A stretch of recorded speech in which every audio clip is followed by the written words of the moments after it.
বেরিয়ে পড়লাম বন্ধুরা, মাকে দর্শন করব। দর্শন করবার জন্য বেরিয়ে পড়লাম। আজকে মনটা সকাল থেকে খুব আনন্দ।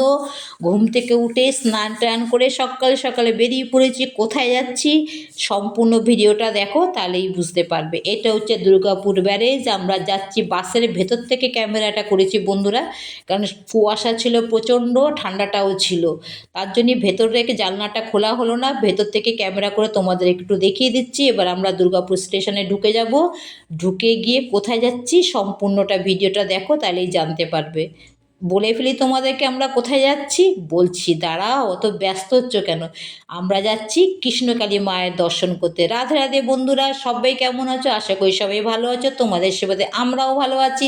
তো চলে এলাম দুর্গাপুর স্টেশনে। দুর্গাপুর স্টেশনে এসেই দেখো টিকিট কাউন্টারে গেলাম। টিকিট কাউন্টার থেকে টিকিট কাটলাম। শুনলাম এক্ষুনি ট্রেন আসবে। আমি তো অবাক হয়ে গেলাম যে এত যোগাযোগ ব্যবস্থা ভালো। ঘর থেকে বেরিয়েই বাস পেয়েছি, বাস থেকে নেমে ট্রেন পাচ্ছি, তাহলে কি আছে বলো। ঈশ্বরের আশীর্বাদ ছাড়া তো কোনো সম্ভব নয় এগুলো। তো যাই হোক গিয়ে আমরা একটু প্ল্যাটফর্মটা তোমাদেরকে ভিডিও করে করে দেখিয়ে দিচ্ছি ঘুরিয়ে ঘুরিয়ে, যেটুক সময় দাঁড়িয়ে আছি।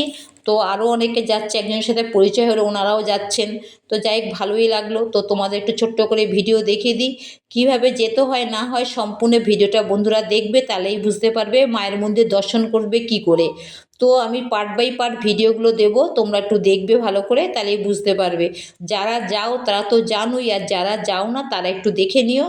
মায়ের নতুন মন্দির তৈরি হচ্ছে। সবাইকে বলবো মার মন্দির নির্মাণের জন্য সবাই মুক্ত হস্তে দান করো, তাহলে মায়ের মন্দিরটা তাড়াতাড়ি তৈরি হয়ে যাবে। আমরা নতুন জায়গায় মাকে দেখতে যাব, মায়ের নতুন মন্দিরে। বুঝতে পারলে বন্ধুরা? তো আমার যেটুক ক্ষমতা ছিল আমি সেটুক মাকে দান করলাম। দান করতেই যাচ্ছিলাম বন্ধুরা, সেই দিন গেছিলাম। আবার যাব মায়ের নতুন মন্দির যেখানে তৈরি হচ্ছে। এই দেখো স্টেশন। তো একটা দিদিভাই কমেন্ট করেছিল যে কৃষ্ণকালী মায়ের মন্দির কীভাবে যেতে হয়। দিদিভাইকে বলছে, দিদিভাই আপনি আমার ভিডিওটা দেখুন পার্ট বাই পার্ট, তাহলেই বুঝতে পারবেন মায়ের মন্দির যেতে কীভাবে যেতে হয়। তো এই দেখো দুর্গাপুর স্টেশন চলে এলাম। এক্ষুনি আমাদের ট্রেন ঢুকবে, আর আমি ভিডিও করব না, এবার রাখছি। তোমরা সবাই ভালো থেকো, সুস্থ থেকো। ভিডিওটা যদি ভালো লাগে লাইক করো। আর কি বলবো, ভিডিওটা এখানে শেষ করলাম। ভিডিও শেষ করবার সময় বলি, জয় কৃষ্ণকালী মায়ের জয়, জয় সোনা মায়ের জয়, জয় মঙ্গলা মায়ের জয়। পরবর্তী অংশ নিয়ে আবার আসছি। তোমরা সবাই ভালো থেকো।